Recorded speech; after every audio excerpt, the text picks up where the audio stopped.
అమ్మా అంటూ చేయి పట్టుకునే టైంలో తల్లి దూరమైంది. తల్లి లేని లోటు తీర్చుకునేందుకు తండ్రి మరో పెళ్లి చేసుకున్నాడు.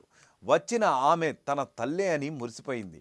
కానీ ఎంతైనా సవతి తల్లి కదా, ఆ చిన్నారిని చిత్రహింసలకు గురిపెట్టింది.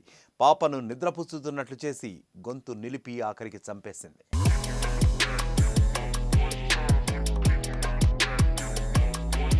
కేరళలో దారుణం జరిగింది. 6 ఏళ్ల చిన్నారిని అతి కిరాతకంగా హతమార్చారు. ఇంట్లో నిద్రిస్తున్న చిన్నారి తెల్లారి చూసేసరికి శవమై కనిపించింది. చిన్నారి పోస్టుమార్టం రిపోర్టులో ఇది హత్యగా తేలింది. పోలీసు విచారణలో అసలు నిందితులు ఎవరో తెలిసి అందరూ షాక్ అయ్యారు. కొత్తమంగళంలో నెల్లి కుజీలోని పుత్తుపాలెం ప్రాంతంలో అజాజ్ ఖాన్ అనే వ్యక్తి నివసిస్తున్నాడు. కూతురు పుట్టిన కొన్నాళ్లకే అతని భార్య చనిపోయింది. అనంతరం అజాజ్ ఖాన్ మరో వివాహం చేసుకున్నాడు. వీరికి మరో పాప జన్మించింది. రెండో భార్య 2 పిల్లలతో కలిసి వీరి జీవనం సాఫీగా సాగిపోతోంది. గురువారం రాత్రి చిన్నారి ముస్కాన్ భోజనం చేసి నిద్రపోయింది. అజాజ్ ఖాన్ అతని భార్య ఒక గదిలో పడుకోగా వారి 2 పిల్లలు మరొక గదిలో పడుకున్నారు. ముస్కాన్తో పాటు చిన్న కూతురు కూడా కలిసి నిద్రించింది. కానీ మరుసటి రోజు ఉదయం ముస్కాన్ తన గదిలో శవమై కనిపించడంతో తండ్రి అజాజ్ ఒక్కసారిగా నిర్ఘాంతపోయాడు. పోస్టుమార్టం రిపోర్టులో చిన్నారిని హత్య చేసినట్లు వచ్చింది.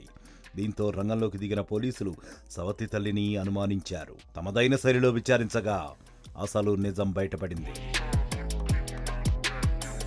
చిన్నారిని సవతి తల్లే గొంతు నులిమి హత్య చేసినట్లు పోలీసుల ముందు నేరం అంగీకరించింది. తన సొంత కూతురు కాదనే కారణంతో చిన్నారిని వదిలించుకునేందుకే ఈ ఘాతుకానికి పాల్పడ్డట్లు నిందితురాలు పోలీసులకు తెలిపింది. మొదటి భార్య కుమార్తె అయిన ముస్కాన్ పట్ల సవతి తల్లి తొలి నుంచి చిన్నచూపు చూసేది. భర్త ముందు మాత్రం ముస్కాన్ను ప్రేమగా చూసుకుంటున్నట్లు నటించేది. ఈ క్రమంలో ఎలాగైనా ముస్కాన్ను వదిలించుకోవాలని భావించిన సవతి తల్లి ఈ దారుణానికి ఒడిగట్టింది. హత్య జరిగిన సమయంలో చిన్నారి తండ్రి అజాజ్ ఖాన్ ఇంట్లో లేడని, ఇదే అదనుగా చిన్నారిని గొంతు నులిమి హత్య చేశారని వెల్లడించింది. దీంతో పోలీసులు నిందితురాల్ని అరెస్ట్ చేసి జైలుకు తరలించారు.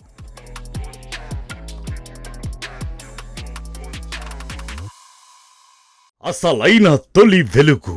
ఫాలో వాట్సాప్ @తొలి వెలుగు అఫీషియల్.